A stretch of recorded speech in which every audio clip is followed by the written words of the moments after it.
ያመኛል በኢትዮጵያ ኦርቶዶክስ ቤተክርስቲያን ላይ የሚሆነው ነገር ላይ። ምክንያቱም እኔ እናቴ የኢትዮጵያ ኦርቶዶክስ እምነት ተከታይ ናት። እሷ ላይ የሚሆነው ነገር ነው ሌሎቹ ምዕመኖቹ ጋር የሚሆነው ብዬ ነው የማስበው። እና ፕራይም ሚኒስትር አብይ አህመድ እንዳልኩት ነው ኢህአዴግ ውስጥ የነበሩ ሰው ናቸው። አቶ ለማም እንደዚሁም ሌሎቹም ምናምን አሁን የምናያቸው ሰዎች በሙሉ እኮ ብልጽግና ሲመሰረት የመጡ ሰዎች አይደሉም፣ ከዛ ውስጥ የወጡ ሰዎች ናቸው። እዛ በነበሩበት ጊዜ የብልጽግና ወይም የጴንጤ እንትን ሲባል ሰምተህ አታውቅም ወይም ሰምተን አናውቅም። ፓወር ኦን ካደረጉ በኋላ ነው። ስለዚህ ተከተል መሪህን የዓላማህን የሚባል ነገር ምናምን አለ። መሪው ሁሉ ነገር ነው እንደምታውቀው። ስለዚህ ከዛ የተነሳ የአገሪቷ ጠቅላይ ሚኒስትር አብይ አህመድ ዶክተር፣ የአዲስ አበባ ከንቲባ አዳነች አቤቤ፣ የኦሮሚያ ፕሬዚዳንት ሽመልስ፣ እንደዚሁ ሌሎቹ ምናምን ልጠቅሰው ትችላለህ ማለት ነው። የሶማሌ ብታነሳ አቶ ሙስጠፌ ወይም ሀጂ ሙስጠፌ መሐመድ ካቢኔያቸው እናንተ ብትመለከት ክርስቲያን እዛ ውስጥ ልታገኝ አትችልም። ወይም የክርስትና ስም ያለው ራሱ ሊኖር እንደሚችል እጠረጥራለሁ። ሀረሪ ብትሄድ እነሱ የተከበሩ ግን ምናልባት እነሱ ሙስሊም ማጆሪቲ የሆነባቸው አፋርንም ልታነሳ ትችላለህ። ስለዚህ አማራ ክልል ጋር ብትመጣ አማራ ክልል ውስጥ አቶ ከበደ የሚመሩት አረጋ ከበደ ነው እሳቸው ካቢኔ ውስጥ ምን ያክል ጴንጤ ይኖራል ብዙ እርግጠኛ አይደለሁም። የሆነ ሆኖ ወደ ፌዴራሉ ጋር ስትመጣ ለምሳሌ እኔ የማውቃቸው 2 ሚኒስትሮች ከሚኒስትሮቹ መካከል ሃይማኖት ያላቸው አይደሉም። ሚኒስትር ከመሆናቸው ፊት ስለማውቃቸው ማለት ነው። ራሳቸውን እንደ ኦርቶዶክስ አሶሺየት ሊያደርጉ ይችላሉ። ጴንጤ ግን እንዳልሆኑ አውቃለሁ፣ ሙስሊም እንዳልሆኑ አውቃለሁ። ነገር ግን እነዛ ሰዎች መኖር የለባቸውም ብዬም ደግሞ አላስብም። ግን ማካቬሊ የሚናገረው ነገር አለ። ባታምንበትም በአንድ ነገር አስሎንጋዝ ተቀባይነትን እንትን ለማግኘት አሶሺየት ልታደርግ ምናምን ትችላለህ። ራስህ እንደሱ ልትቆጥርና ፕራክቲስ ልታደርጋቸው ምናምን ትችላለህ። ዜን ባለው ካቢኔ ውስጥ ስንት ጴንጤ፣ ስንት ደግሞ ሙስሊም፣ ስንት ኦርቶዶክስ አለ ብትለኝ የኦርቶዶክስ ቁጥር በጣም አናሳ እንደሆነ አውቃለሁ። ለምን ሆነ መመለስ ያለበት የሚመለከተው አካል ነው። ለምን እንደዛ እንዲደረግ ተፈለገ፣ ለምን እንደዛ ሆነ የሚሉ ጥያቄዎች ሊነሱ ይችላሉ። የኦርቶዶክስ እምነት ተከታይ ደግሞ ሌሎች የመንግስት ስልጣን ላይ የሉም ወይ ብትለኝ አሉ። ግን ሲምፓቲ አላቸው ወይንም ያንን ሃይማኖታቸውን ሪፕሬዘንት ማድረግ አለባቸው ወይ እዛ አካባቢ ደግሞ ከተባለ ሊሆን እንደማይችል ቅድም ሴኩላር ነው ምናምን ብለን አስበናል። አዲስ አበባ ካቢኔ ውስጥም ስትመጣ እንደሱ የምታገኛቸው ቁጥሩ የፕሮቴስታንትና የሙስሊም ቁጥሩ ብዙ ነው። በአዲስ አበባ ካቢኔ ውስጥ ብትሄድ በእንትን ውስጥ ብትሄድ ማለት ነው። በዋነኝነት ግን የካቢኔው ቁጥሩ መብዛት አይደለም የጴንጤ መንግስት ምናምን ያስበላም። መሪዎቹ ጴንጤ መሆናቸውን አንደኛ ጴንጤ መሆናቸውን ራሳቸው ስለሚናገሩ ነው። ምናልባት ጴንጤ መሆናቸውን ወይም የወንጌላውያን እምነት ተከታይ መሆናቸውን ባይነግሩን ነበር ድርጊታቸውን አይተን ንግግራቸውን አይተን ምናልባት ሌላ እንትን ውስጥ ልንፈርጃቸው እንችል ነበር ማለት ነው። የሆነ ሆኖ ራሳቸው ነኝ ስላሉ አይደላችሁም ማለት ምናምን አንችልም ብዬ ነው የማስበው። ቢያንስ ማለት ነው ናቸው ወይስ አይደሉም ወደሚለው ነገር ውስጥ እንዳንገባ ይረዳናል። የሆነ ሆኖ አንደኛው ሁለተኛ የሚጠቀሙት ቮካቡላሪ ነው። ጠቅላይ ሚኒስትር አብይ አህመድም ሌሎቹም የወንጌላውያን ተርሚኖሎጂስ ወይም ላይክ አሁን በቴዎሎጂ ቋንቋ የምናነሳቸው የቴዎሎጂ ቃላቶች አሉ። እስካቶሎጂ፣ ኒማቶሎጂ ምናምን ብለን ስናወራ እነዚህ የስነ መለኮት ቋንቋዎች ናቸው። በፍልስፍና ደግሞ የምናወራቸው የራሳቸው ቋንቋዎች አሉ። ለምሳሌ ኢሰንስ ብል አሁን ለምሳሌ ፊኖሜኖሎጂ ብል እነዚህ ሜታፊዚክስ፣ ኤፒስቴሞሎጂ ምናምን እያልኩ ብሄድ እነዚህ የፍልስፍና ቃላቶች ናቸው። አንድ ሳይካትሪስት የራሱ ሙያዊ ቃላቶች አሉት። ሕክምና፣ ኢንጂነሪንግ እንደሱ ማለት ነው። ስለዚህ የፕሮቴስታንት እምነት ተከታይ እንደመሆናቸው መጠን የፕሮቴስታንት እንትን ቮካቡላሪ ይጠቀማሉ። ኢንፋክት ከሳቸው በፊት ባይዘዌ ወርዶቹ መጠናት አለበት ብዬ ነው የማስበው። እነዚህ ሪሊጂየስ ወርድ ለምሳሌ የሪሊጂን ወርድ ተጠቅመ ኢኮኖሚን ኤክስፕሌን ልታደርግ ትችላለህ ወይ? ኢኮኖሚ የራሱ ቋንቋ አለው። ስለዚህ የኢኮኖሚ እያወራ የሪሊጂን ወርድ ኢንሰርት ብታደርግ ልትል የፈለግከውን እኮ ሊልል ይችላል። ግን በሰሚው መካከል ጋፕ ይፈጥራል። ለምሳሌ ስንት ነፍሳት ዳሙ ዛሬ ብል አንዱ ሰው ምን ብሎ ሊረዳ ይችላል? ወዲሁ ነፍሳት ኢንሴክት ምናምን እንዴት ይድናሉ ምናምን ብሎ ሊያስብ ይችላል። እንደሱ አጋጥሞኝ ያውቃል። ነፍሳት ማለት ግን ምን ማለት እንደሆነ በዛ ማዕቀፍ ውስጥ ያለ ሰው ነው ሊረዳ የሚችለው ማለት ነው። አንዳንድ ነገሮችን እዛ ውስጥ ስትሆን ብቻ ነው ትረዳቸው የምትችላቸው ማለት። ስለዚህ የሚጠቀሙት ቮካብለሪ ራሳቸው እንደሱ ማለታቸው፣ ሌላኛው የኦርቶዶክስ እምነት ተከታይ ሰዎች ቦታ ብዙ በመንግስት እንትን ውስጥ አለም ማግኘታቸው፣ ከቤተክርስቲያኗ ጋር ከሚደርስባት ስደት፣ እንግልት እና ካህናቶቿም አገልጋዮቿ ከሚደርስባቸው መከራና ስቃይ የተነሳ ነው እንደሱ አይነት ነገሮችን ሹመቶችን ስንመለከት ምናምን። በፖሊሲ ደረጃ ግን እና በህግ ደረጃ ግን ይሄ የጴንጤ መንግስት ነው፣ ይሄ የጴንጤ ፖሊሲ ነው፣ ቴዎሎጂካሊ የምንጠቀማቸው እንትኖች ምናምን ድራይቭ የተደረጉት ከዚህ እምነት ነው ምናምን የሚል ነገር አናገኝም ብዬ ነው የማስበው። ሰው ከዛ የተነሳ ነው ሴኪላር ነው ብዬ የማስበው። ግን ቅድም እንዳልኩት የሚበዛ ውሳኔ የሚሰጠው አካል ነው በቃ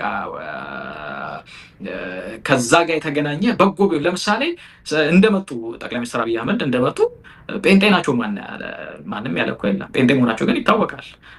ከኦሮሞ ማህበረሰብ እንደወጡ ነው ይታወቃል።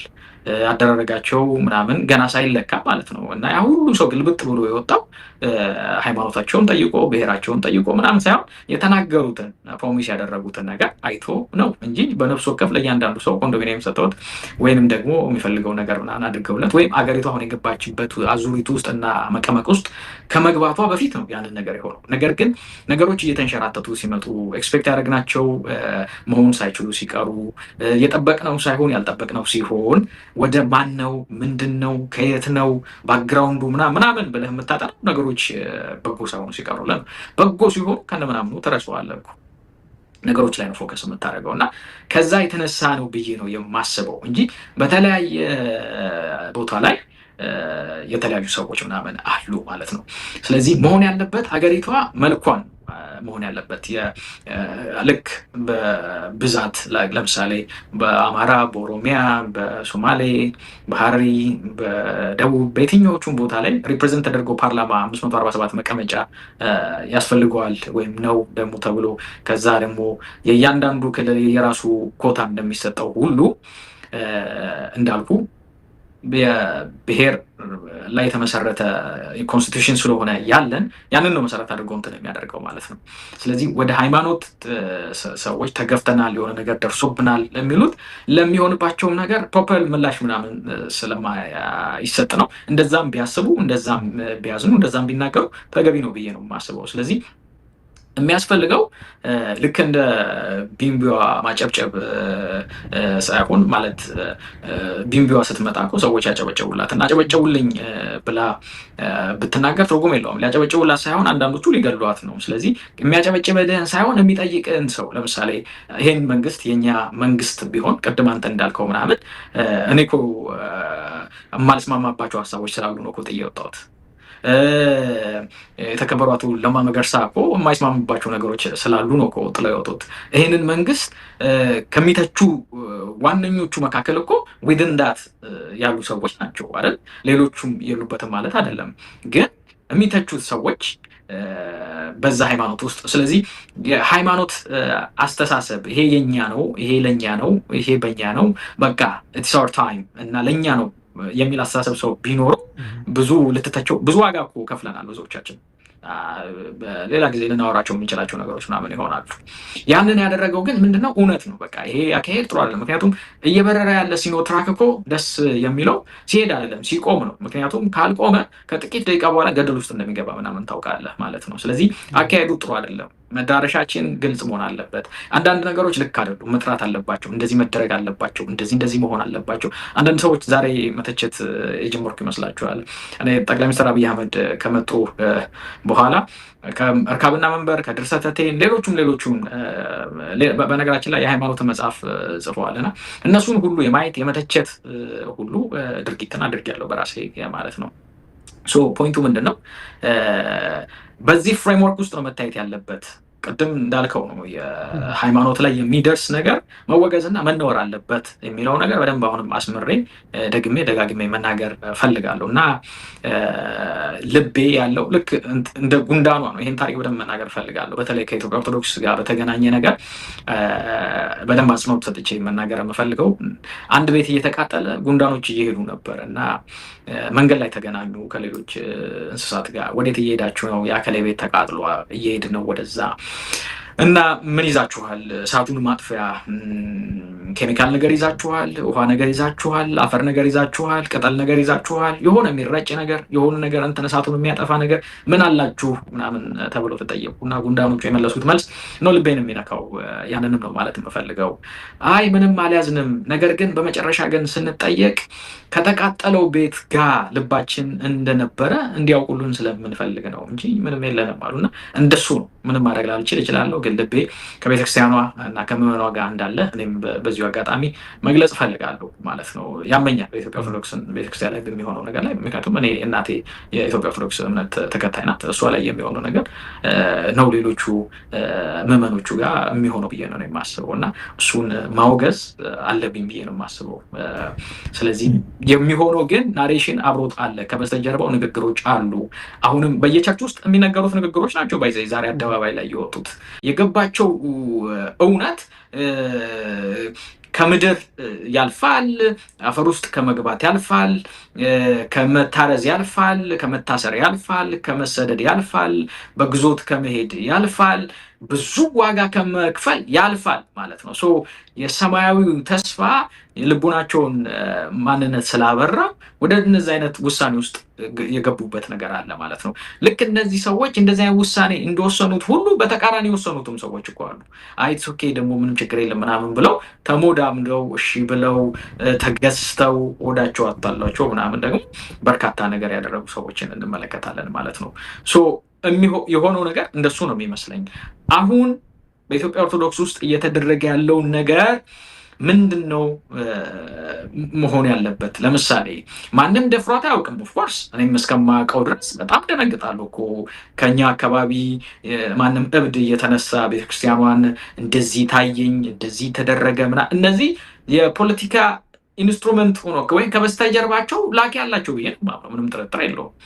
አንዳንዴ አንተ በቀጥታ የማትለውን ሌላ ሰው እንዲልልህ ምናምን ታደርጋለህ፣ ከዛ የሆነ ነገር ምናምን ታደርጋለህ። የተለያየ አጀንዳ አላቸው። አንዳንዶቹ ልወደድም ባይ ሆነው አንዳንዴ ያልተፈታ ጫማ ካላሰርኩ ምናምን ሳይጠሩት አቤት ምናምን የሚል ሰውም እንዳለ የምናውቃቸው ነገሮች አሉት እና የነዚህ ሰዎችም ፈቃድም ደግሞ እንዳለ ማወቅ፣ የነዚህ ሰዎች ደግሞ ለሌላ አካል ተልእኮ ሊኖራቸውም እንደሚችል ማሰብ በጣም አስፈላጊ ነው። ግን መጠየቅ ያለበት ያቺ የተከበረች የተፈራች አገርን እንደ አገር የሰራች ብዙ ነገር አስተዋጽኦ ያደረገች ፊደል የቀረጸች የዘመን ቆጠራን የቀመረች በርካታ መጽሐፍትን ሪዘርቭ ያደረገች ፊደል የቀረጸች አሁን የሆነውን እንድንሆን የረዳችን በአንድ በኩል በሌላም በኩል የመርዳሳ ትምህርት ቤቶች በእስልምና በቤተክርስቲያን ትምህርት ቤቶች በሙሉ በምናይበት ሰዓት ላይ በርካታ አስተዋጽኦ አላት ቤተክርስቲያኗ። ስለዚህ አንዳንዱ ሱፐርፊሻል የሆነ አንደርስታንዲንግም ነው ወስደህ የኢኮኖሚ ቲዮሪን ምናምን ወስደህ ከዛ ፕሮፐር ባልሆነው መንገድ እሰማለሁ ብዙ ነገሮች። ለምሳሌ የመደመር መጽሐፍ ላይ ኦርቶዶክስንና እስልምናን ማስወገድ አለብን፣ ካልተወገደ በስተቀር አገሪቷ ልታድግ አትችልም የሚል አስተሳሰብና አመለካከት አለ ብሎ አንዳንዶቹ ሲያወሩ እሰማለሁ። እኔ እስከማውቀው ድረስ የትኛው ፔጅ ላይ እንደሆነ አላውቅም፣ በደንብ አውቀዋለሁ መጽሐፉን ማለቴ ነው። ነገር ግን ምንድነው ዮኒ ካነሳው አይቀር የመደመርን መጽሐፍ ከጻፉት ሰዎች መካከል አንዱ ዮናስ ነው ይባላል እና እግረ መንገድ እሱን አጥርተልን ብታልፍ። ማን ያለው ሆነ አሰማው ሲባል ሰማለሁ። እንግዲህ ስላነሳው ነው አንተና የመደመርን መጽሐፍ ከጀርባ ከጻፉት ሰዎች መካከል ዮናስ እጁ አለበት ይባላል እና አድኖ ምናልባት አስተዋጽኦ ካለ የሚቻል ከሆነ ነው፣ ካልሆነ ማለፍ ትችላለህ። ያ ሰዎች ብዙ ነገር ይላሉ እንዳልኩ ነው። ብዙ የምሰማቸው ነገሮች አሉ ማለት ነው። ለምሳሌ አንተ የነበርክበት ስብሰባ ላይ እንደዚህ ተባለ ምናምን ሁሉ ይላሉ አንዳንድ ሰዎች ማለት ነው። 3 ሆነ 4 ሆነ ከተሰበሰብክ ከአራታችሁ መካከል አንዱ ከተናገረ በስተቀር ያ ሰውዬ በአይን ሚንስ ያነ ነገር ሊያገኘው አይችልም እንደምታውቀው ማለት ነው። አብዛኞቹ ነገሮች ከእንደነዚህ አይነትና መሰል ይገባኛል ለምን እንደዛ እንደተባለ አውቃለሁ። ሰዎች በርካታ ነገሮች የሚሏቸው ነገሮች አሉ። ኤንዌይስ ፖይንቱ ምንድን ነው? ሰዎች በቤተ ክርስቲያን ውስጥ የሚከሰቱትን ነገሮች ከዚህኛው ሃይማኖት ጋር አሁን ለምሳሌ ኢትዮጵያ ኦርቶዶክስን ወይም የኢትዮጵያ እስልምናን ወይም የወንጌላዊ እምነትን መለየት በጣም አስፈላጊ ነገር ነው እና መንግስትን መለየት በጣም አስፈላጊ ነገር ነው ብዬ ነው እኔ የማስበው ሁልጊዜ ማለት ነው። መንግስት ይመጣል ይሄዳል ማለት ጠቅላይ ሚኒስትር አብይ አህመድ የተቀመጡበት ወንበር ከሳቸው በፊት ሌሎች ሰዎች ተቀምጠውበት ነበር። ከሳቸውም በኋላ የሚቀመጥ ሰው ይኖራል ማለት ነው። ይሄ ማህበረሰብ ግን አንድ ላይ የተገመደ እና ኮኤግዚስት የሚያደርግ አብሮ መሄድ ያለበት። ስለዚህ ፍቅርን፣ አንድነትን፣ መቻቻልን ልንሰብከው ልናስተምረው ያስፈልጋል ብዬ ነው የማስበው። ከመለያየት ይልቅ አንድነትን በደንብ ማውራት አለብን። በደንብ መነጋገር ያለብን ነገር ነው። ዜን ቤተክርስቲያኗ ለምን እንደዚህ ልትደረግ ቻለች የሚለውን ነገር ላይ በደንብ መስራት ያስፈልጋል። በቃ ስለዚህ መሆን የለበትም። የመጀመሪያው ነገር እንዳይሆን ብዙ ነገር መደረግ አለበት። እንዳልኩ ነው በጣም አእምሮ የጎደላቸው ልጆች ተነስተው በርካታ ነገር ሲናገሩ ቤተክርስቲያኗ ላይ ትሰማለህ። በጣም እኮ የሚያሳዝን ነገር ነው እና ሀይ ባይ ደግሞ መጥፋቱ ነው ሌላኛው ብዬ ነው የማስበው። ስለዚህ ሁሉን ስርዓት ማስያዝ በጣም አስፈላጊ ነው፣ ከመንግስት የሚጠበቅ ነው ብዬ ነው የማስበው።